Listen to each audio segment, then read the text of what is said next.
E continuando aqui, temos a figura do órgão licenciador e do licenciamento, no qual um mesmo estado, por exemplo, ele pode ter vários órgãos que podemos chamar de órgãos ambientais. Porém, dentro de um estado ou dentro de uma prefeitura, se for o caso, teremos somente um único órgão que vai ser aquele que trabalha com a emissão das licenças ambientais. Ou seja, sempre teremos em qualquer uma das esferas do governo, do poder executivo, somente um único órgão que vai emitir e analisar os processos de licenciamento ambiental.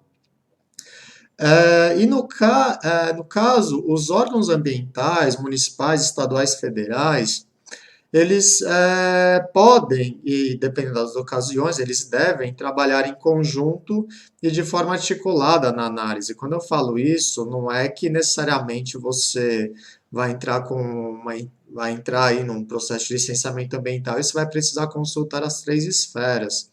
Porque dependendo da magnitude, do impacto ambiental e da atividade, basta uma única esfera analisar isso. Mas, dependendo do caso, um órgão talvez precise consultar o outro. Isso dentro do CISNAMA, como a gente viu no slide, no módulo anterior, e veremos agora no próximo slide. Ok? Mas mesmo assim, é claro que eles podem conversar entre si, solicitar análises específicas de algum assunto entre si, mas vai ser sempre um único que vai emitir a licença ambiental do empreendimento com o qual você estiver trabalhando.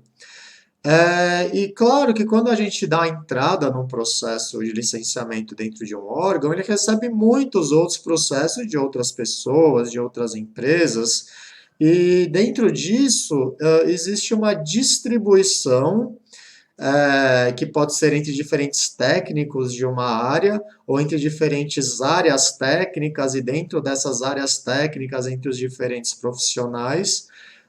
E cada um deles, e cada uma dessas equipes vai analisar.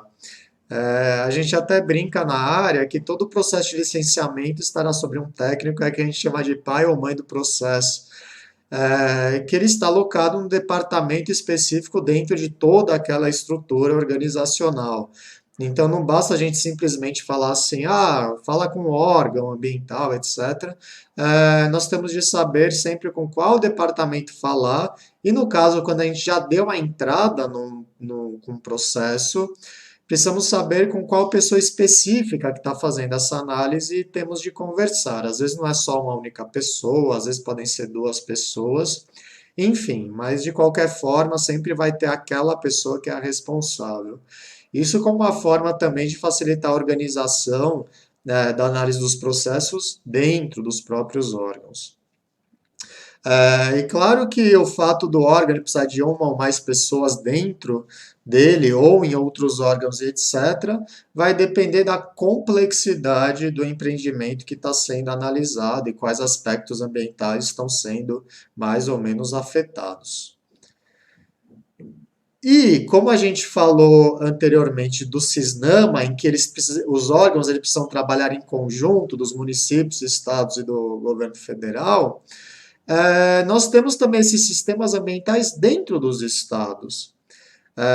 Nem todos os estados talvez tenham um sistema ambiental, mas nos estados maiores e mais populosos já costuma ter aí um sistema consolidado.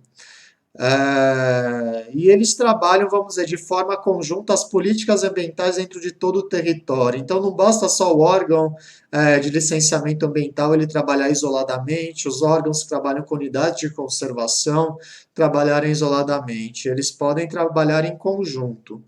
Quando as equipes elas são muito enxutas dentro de um determinado estado, todos eles costumam estar, vamos dizer, apoiados numa Secretaria Estadual de Meio Ambiente ou algo relativo a isso. Quando eles já estão mais estruturados, tem uma equipe técnica maior, existem várias questões ambientais mais complexas, a gente tem aí, às vezes, até uma divisão de órgãos que cada um deles trabalha com um determinado assunto. Então, por exemplo, aqui eu coloquei esses dois exemplos acima. Porém, também temos aí o caso aí de recursos hídricos, veremos isso no módulo específico, essa parte aí das outorgas e do uso dos recursos hídricos superficiais e subterrâneos. No caso do estado de São Paulo, nós temos aqui a Polícia Militar Ambiental, ou seja, um órgão da polícia especificamente direcionado a questões ambientais. Temos também comitês de bacias hidrográficas, ou seja, os comitês eles são órgãos colegiados da sociedade que trabalham a gestão.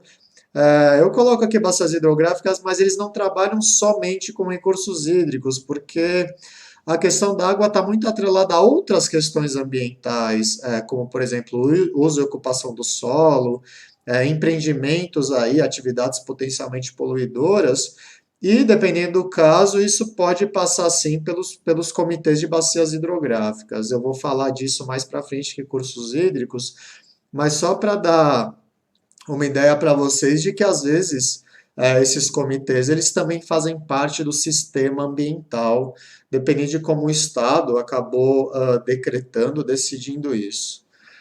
E temos aqui os exemplos dos sistemas estaduais, como por exemplo o Sistema Ambiental Paulista, o SAP, temos o SISEMA, Sistema Estadual de Meio Ambiente e Recursos Hídricos em Minas Gerais, temos o SISEMA, Sistema Estadual de Meio Ambiente da Bahia, e o SISEPRA, Sistema Estadual de Proteção Ambiental do Rio Grande do Sul. Temos outros por aí no país. E lembrando sempre que, às vezes, numa mudança de governo ou de uma gestão, podem ser que essas siglas elas mudem, elas troquem algumas letras. Mas como vocês podem ver, quando nós temos aqui o a letra A ela sempre vai querer dizer ambiental. O S sempre vai querer aqui dizer sistema. E o M, né, em geral, MA é de meio ambiente. E o E, em geral, quer dizer estadual. Tá? Então a gente vai acabando se acostumando aí com o significado de cada uma das letrinhas.